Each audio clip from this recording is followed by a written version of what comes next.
విలాప వాక్యాల్లో 1వ అధ్యాయం మనం కనుక చూస్తే యెరూషలేమును గురించి, సియోను కుమార్తెని ప్రస్తావించి యెరూషలేము యొక్క పతనము, ఇశ్రాయేలు యొక్క దిగజారునితనము లేదా యూదా దేశం యొక్క పతనము గురించి యిర్మీయా ప్రార్థన చేస్తూ ఉంటాడు.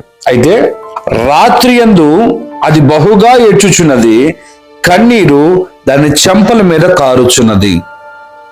ఇశ్రాయేలు యొక్క పతనమును చూచి వారి హృదయాలు బద్దలైపోయి ఎంతగానో ఏడుస్తున్నారంటే ఎక్కడ విజయము లేదు, ఎక్కడ సమాధానము లేదు, ఎక్కడ కూడా ఓదార్పు లేదు. ఎటు చూసినా ప్రళయము, ఎటు చూసినా యుద్ధాలే కనిపిస్తుంది అంట. అయితే ప్రేమిన వాళ్ళరా, రాత్రి యందు అది పడుకున్న సమయంలో కూడా కన్నీరు విడుస్తుందంట ఆ యొక్క యెరూషలేము. మనము కూడా చూస్తూ ఉంటాం కదా, మన యొక్క జీవితాల్లో ఎన్నో ఇబ్బందులు, ఎన్నో ఇరుకట్లు, ఎన్నో బాధల మధ్య ఉన్నప్పుడు నిద్ర పట్టలేదు సుమా, మనకి నిద్ర పట్టదు కూడా. కన్నీరు ఎప్పుడు కారుతూనే ఉంటుంది, హృదయం బద్దలైపోయిన స్థితిలో ఉంటుంది. అయితే గమనించండి, 1వ అధ్యాయం 2లో మనం ఏం చదువుకున్నాము? రాత్రి అనేది బహుగా ఏడ్చుచున్నది, కన్నీరు దాని చెంపల మీద కారుచున్నది. ఎవరి గురించి మాట్లాడారో మనం ఆల్రెడీ చెప్పుకున్నాం కదా, ఇశ్రాయేలు యొక్క జనాభా గురించి. అయితే గమనించాలి, అదే 1వ అధ్యాయము 8లో కనుక మనం చూడగలిగితే, నేను చదువుతాను, దయచేసి జాగ్రత్తగా మీరు వినడానికి ప్రయత్నం చేయండి. యెరూషలేము ఘోరమైన పాపము చేసెను, అందుచేతను అది అపవిత్రురాలయను. దాని గణపరచిన వారందరూ దాని మానమును చూచి దాన్ని తృణీకరించెదరు. ఇక్కడ ఈ మాట కొరకు నేను చదివాను నేను.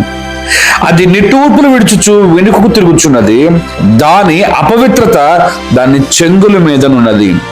దయచేసి గమనించండి, సియోను కుమార్తె లేదా ఇశ్రాయేలు కుమార్తె లేదా యెరూషలేమును గురించి రాయబడి ఉన్న మాట మనం ప్రారంభంలో చదువుకున్నాము. రాత్రి అది బహుగా ఏడ్చుచున్నది, దానికి కలిగిన లేదా వారికి కలిగిన ఆ యొక్క స్థితిని బట్టి వారు బహుగా ఏడుస్తున్నారంట. కానీ చెంగుల మీద ఉన్న అపవిత్రతని, చెంగుల మీద ఉన్న మురికిని మాత్రం కనుగొనలేకపోతున్నారంట. అయితే ఆ మాట మనం కనుక చదివితే ఇంకొకసారి, అది నిట్టూర్పులు విడుచుచు వెనుకకు తిరుగుచున్నది, దాని అపవిత్రత దాని చెంగుల మీదే ఉన్నదంట.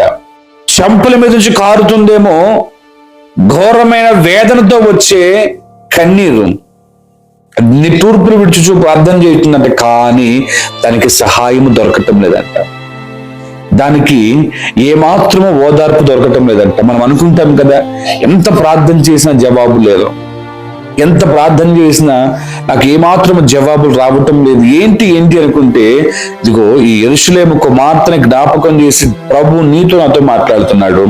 యెరూషలేము కుమార్తె యొక్క చెంపల మీద కన్నీరు ఉంది, అది కూడా ప్రార్థన చేస్తుంది. కానీ ఏ సహాయం దొరకలేకపోవడం గల కారణం ఏంటంటే, దాని చెంగుల మీద అపవిత్రత ఉంది. ఈ యెరూషలేము కుమార్తె వెనుకకు తిరుగుచు పలుమార్లు పరిశీలిస్తుందంట, ఏం జరిగిందని.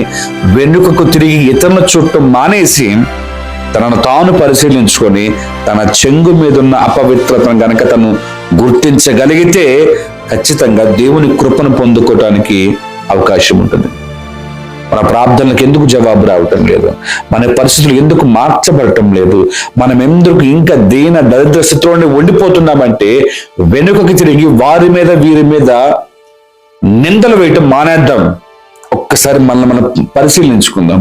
మన చెంగుల మీద ఏదైనా అపవిత్రత ఉందేమో, మన మనసులో ప్రభువుకు నచ్చంది ఏదైనా ఉందేమో, దాన్ని విడిచి ప్రభు వైపు తిరుగ్గా, అప్పుడు నీ కన్నీటికి విలువ కలుగుతుంది.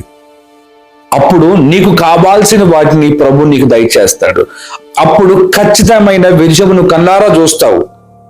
మొదట మనల్ని మనం పరిశీలించుకొని శుభ్రపరుచుకొని శుద్ధి చేసుకున్న వారమై ప్రభు వైపు తిరగ్గా నిశ్చయమైన కృప మనందరికీ దొరుకును గాక.